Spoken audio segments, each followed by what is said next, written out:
Welcome to antique यात्री। दोस्तों, ये हमारी वीडियो का सेकंड पार्ट है और हमारी इस वीडियो के पार्ट में आप हनुमत धाम और गणेश धाम, गंगा घाट और नक्षत्र वाटिका के दर्शन करेंगे। दोस्तों, अभी हम गणेश धाम मंदिर में आए हैं, जो कि शुक्रताल में आने के बाद सुखदेव मंदिर होके आने के पश्चात आप गणेश धाम आ सकते हैं। यह सुखदेव मंदिर से थोड़ी ही दूरी पर स्थित मंदिर है। यहाँ पर भगवान गणेश की एक बहुत बड़ी प्रतिमा को स्थापित किया गया है। भगवान गणेश की इस प्रतिमा की ऊंचाई 35 फीट है और इसी के साथ में इसके आसपास काफ़ी अच्छा अरेंजमेंट किया गया है कि अगर कोई भी यात्री या भक्तगण बाहर से आते हैं तो वो यहाँ पर बैठ कर के विश्राम कर सकते हैं। और साथ ही यहाँ पर भोजनालय का भी प्रबंध है, जिससे लंगर के समय आप लोग यहाँ पर भोजन भी ग्रहण कर सकते हैं।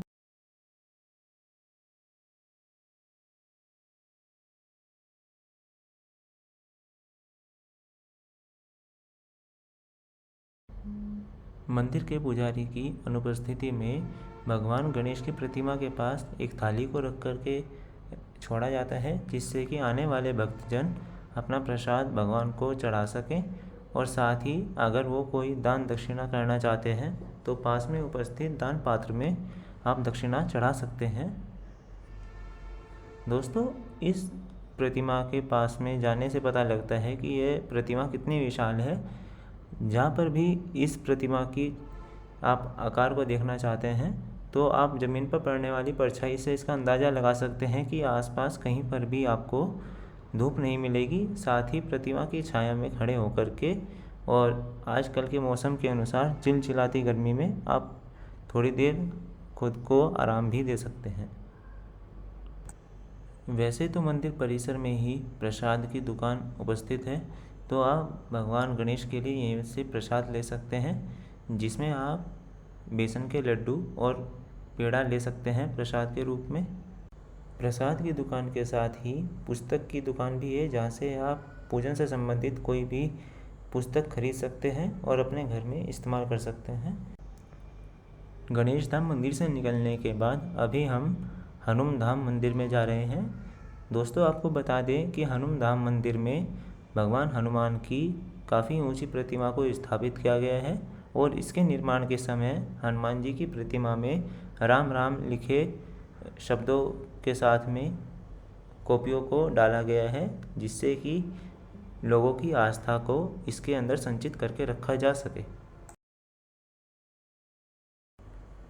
हनुम धाम मंदिर में प्रवेश करने के साथ ही आपको बाएं हाथ पर भगवान के लिए प्रसाद और पूजन सामग्री से संबंधित आगे दुकान मिल जाती है, जहाँ से आप अपनी पूजा से संबंधित कोई भी सामान खरीद सकते हैं और अपने पूजा में इस्तेमाल कर सकते हैं, भगवान हनुमान की पूजा के समय या अपने गृह निवास पर आने के बाद।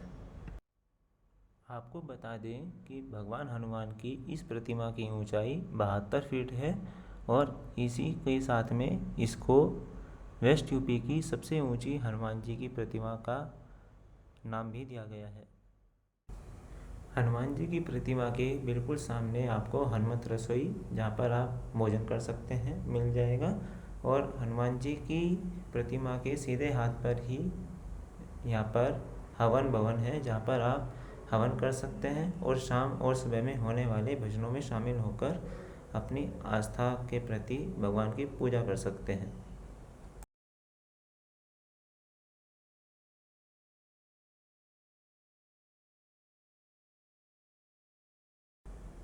हनुमत धाम मंदिर से निकलने के बाद हम गंगा घाट पर आए हैं, जहाँ पर आकर के आप माँ गंगा का एक बहुत सुंदर नज़ारा और साथ में गंगा जी के शुद्ध पानी में डुबकी लगा सकते हैं।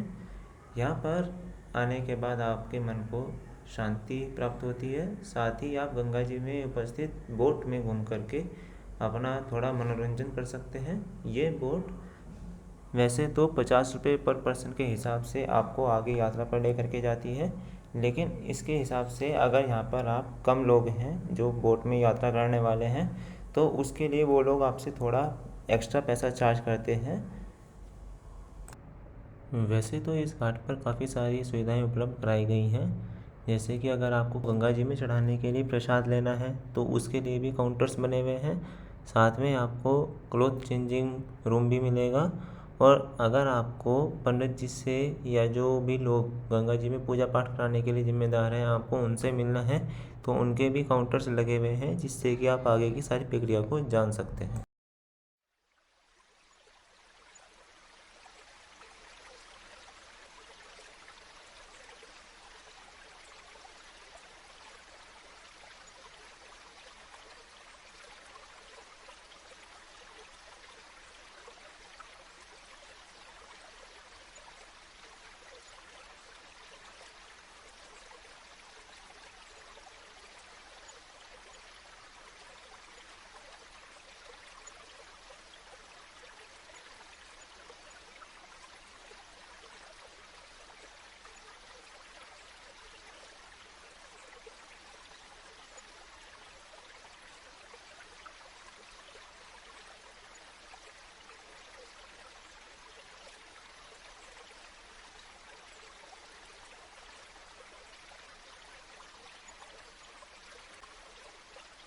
बोटिंग की हमारी इस राइड के बाद अब हम नक्षत्र वाटिका की ओर प्रस्थान करेंगे, जहाँ पर हम आपको अलग अलग तरह के वृक्ष जो कि वहाँ पर लगाए गए हैं उनका महत्व क्या है हमारे जीवन में और वो किस तरह से हमारे उपयोग में आ सकते हैं उसके बारे में हम आपको बताने वाले हैं। साथ ही वहाँ पर कुछ एनिमल्स के स्टैचू लगे हुए हैं जो कि उस पार्क की सौंदर्यता को और ज़्यादा बढ़ाते हैं, तो आप वो देखने वाले हैं।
आप देख सकते हैं कि हमारे लेफ्ट हैंड पर हनुम धाम नक्षत्र वाटिका का एंट्रेंस है।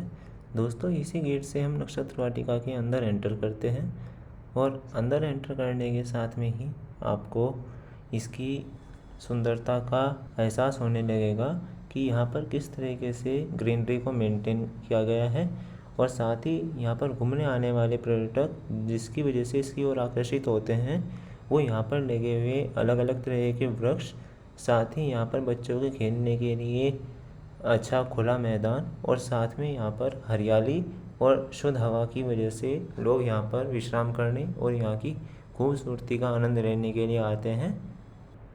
नक्षत्र वाटिका के अंदर कई स्थान पर बैठने की व्यवस्था की गई है, जिसमें टीन शेड के नीचे कुर्सियों का प्रबंध किया गया है, जिससे कि घूमने आने वाले पर्यटक समय मिलने पर यहाँ पर बैठ कर के कुछ जलपान ग्रहण कर सकें और अपने आप को तरोताज़ा रख सकें। यहाँ पर छोटे बच्चों को अपनी ओर आकर्षित करने के लिए डायनासोर, हाथी, जिराफ, मगरमच्छ और दूसरे जानवरों की स्टैचू लगाए गए हैं, जिससे कि बच्चे उनकी ओर आकर्षित होते हैं। नक्षत्र वाटिका के अंदर कचीला, आंवला, गुलर, जामुन, खैर, शीशम, बेम्बू, पीपल, नांगकीर, बनियान, ढाका, पकड़, रीटा, बेल, अर्जुन, मोलश्री, चीर, साल, जालेवत, केहल, मदर, शमी, कदम, आम, नीम और महुआ जैसे वृक्षों के पेड़ लगाए गए हैं।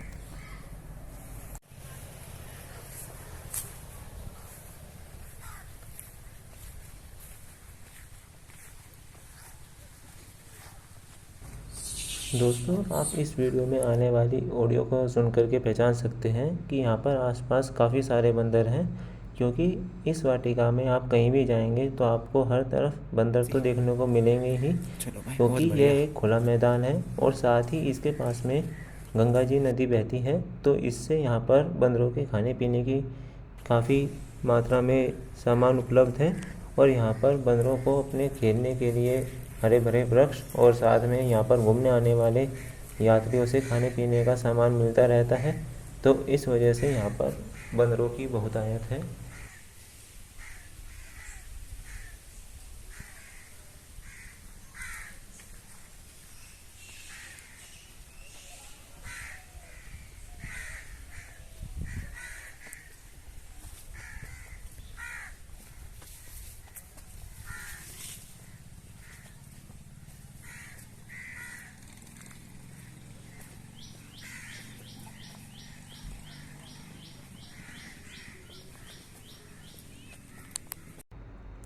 आपके सामने एक बहुत ही अच्छा चित्रण है, जहाँ पर गुरु अपने शिष्य को धर्म का पाठ पढ़ा रहे हैं और यहाँ पर हमारे शिवजी भगवान भी उपस्थित किए गए हैं, जिससे कि इस चित्रण को और भी ज़्यादा मनमोहक बनाया जा सके। इस वाटिका के नज़ारों को देख करके आप समझ सकते हैं कि इस वाटिका को मेंटेन रखने के लिए कितनी ज़्यादा मेहनत की गई है, क्योंकि तीर्थ स्थानों की सूची में अभी भी शुक्रताल को कोई इतना महत्व नहीं मिल पाया है, क्योंकि यह एक वेस्ट यूपी के गांव वाले एरिया में आता है, जिससे कि यहाँ पर अभी तक कम ही तीर्थयात्री पहुँच पाते हैं। लेकिन हाँ, सरकार अपनी तरफ से काफ़ी ज़्यादा मेहनत कर रही है कि आगे आने वाले समय में शुक्रताल में टूरिज़्म को बढ़ावा मिल सके।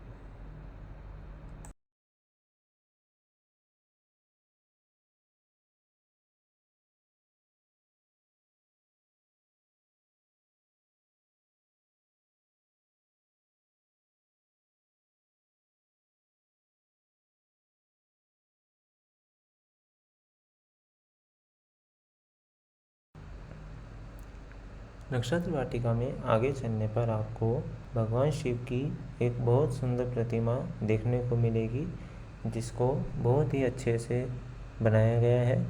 और इस तस्वीर को देख करके आप समझ सकते हैं कि यह तस्वीर कितनी सुंदर है। और साथ ही यहाँ पर इसको जिस तरीके से विशाल वृक्ष के नीचे स्थापित किया है, तो यह बहुत ही सराहनीय है।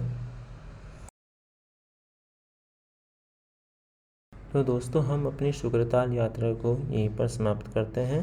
उम्मीद है आपको हमारी ये वीडियो अच्छी लगी होगी। तो हमारी इस वीडियो को लाइक करना, हमारी इस वीडियो पर अपने कमेंट डालना और साथ में इस वीडियो को शेयर करना ना भूलें।